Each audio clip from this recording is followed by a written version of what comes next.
નાય દાળ ચોખા પલાળવાની ઝંઝટ કે નાય વાટવાની ઝંઝટ, એના વગર ફક્ત અડધો કલાકમાં જ આપણે ઘરે સેન્ડવિચ ઢોકળા કઈ રીતે રેડી કરી શકીએ એની ફૂલ રેસીપી શેર કરી રહી છું. 1.5 વાટકી જેટલી સોજી લેવાની, જે આપણે નોર્મલી ઘરે વાપરતા હોઈએ એ. 1 વાટકી જેટલું દહીં અને અડધી વાટકી જેટલું પાણી એડ કરવાનું. ઢોકળા બનાવવા માટે એક સરસ બાઇન્ડ આવે એના માટે 1/4 કપ જેટલું આપણે ચોખાનો લોટ લેવાનો. 1/4 કપ એટલે 4 મોટા ચમચા જેટલું ચોખાનો લોટ એડ કરવાનો. હવે બધાને સરસ રીતે મિક્સ કરીને ફક્ત 10 મિનિટ માટે ઢાંકીને આપણે સાઈડમાં મૂકી દેવાનું, જેથી લોટ સરસ રીતે ફૂલી જાય અને એકદમ ઇન્સ્ટન્ટ આપણે ઢોકળા એમાંથી બનાવી શકીએ. ત્યાં સુધી આપણે સરસ એની ચટણી રેડી કરી દઈએ. 2 ચમચી જેટલી સીંગ, 1 ચમચી જેટલું જીરું, 1 ચમચી જેટલી ખાંડ, મીઠું સ્વાદ મુજબ અને 3 થી 4 લીલા મરચાં અને 100 ગ્રામ જેટલી કોથમીર. તમે આમાં ફુદીનો પણ નાખી શકો.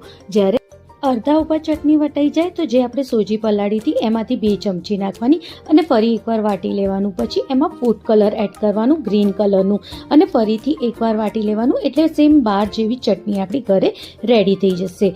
હવે જે સોજી પલાળી હતી એને ચેક કરી લેવાનું. બહુ ઘટ બેટર હોય તો અડધી વાટકી જેટલું પાણી અને સ્વાદ મુજબ મીઠું નાખીને એક સરસ જે આપણે ઢોકળાનું બેટર રેડી કરીએ એમ રેડી કરી દેવાનું. હવે 2 સરખા ભાગમાં આપણે આ બેટરને ડિવાઈડ કરી દેવાનું. બીજો વાટકો લેવાનો, એમાં પણ એક સરખા ભાગના આપણે 2 ભાગ કરી દેવાના. જે થાળીમાં ઢોકળા બનાવવાનો એને સરસ રીતે આપણે તેલ લગાવી દેવાનું. હવે એક બેટરમાં આપણે અડધું ઈનો એડ કરીને થોડું પાણી એડ કરીને સરસ રીતે મિક્સ કરી દેવાનું અને જે થાળીમાં તેલ લગાવ્યું હોય એની ઉપર આવી રીતે આપણે પાથરી દેવાનું. હવે આને આપણે 5 મિનિટ સુધી સ્ટીમ થવા દેવાનું. 5 મિનિટ પછી આ સરસ રીતે કંઈક આવી રીતે સ્ટીમ થઈ જશે. પછી જે આપણે ચટણી બનાવી હતી એનું એક સરસ લેયર લગાવવાનું.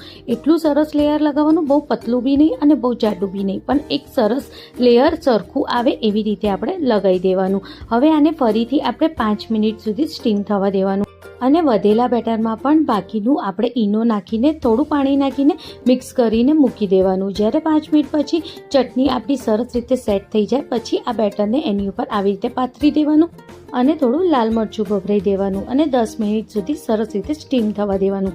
10 મિનિટ પછી ટૂથસ્ટિક નાખીને ચેક કરી લેવાનું. અગર ટૂથસ્ટિક કોરી નીકળતી હોય તો થઈ ગયા હોય. ઠંડા થઈ ગયા પછી આપણે જેમ કાપા મૂકવા હોય એમ કાપા મૂકી શકીએ. એની ઉપર એક સરસ વઘાર કરવાનું. 2 મોટા ચમચા જેટલું તેલ લેવાનું, થોડી હિંગ નાખવાની, અડધી ચમચી જેટલું રાઈ જીરું, 1 ચમચી જેટલું આપણે તલ એડ કરીને સરસ રીતે બધે આપણે સરખી રીતે ભભરાઈ દેવાનું. અને રેડી છે ઇન્સ્ટન્ટ સેન્ડવિચ ઢોકળા. તમારા ઘેર કોઈક મહેમાન આવ્યા હોય ને ગરમ નાસ્તો કરવો હોય તો આ ઇન્સ્ટન્ટ ઢોકળા એકવાર જરૂરથી ટ્રાય કરજો. રેસીપી ગમે તો લાઇક, શેર, કમેન્ટ જરૂર કરજો.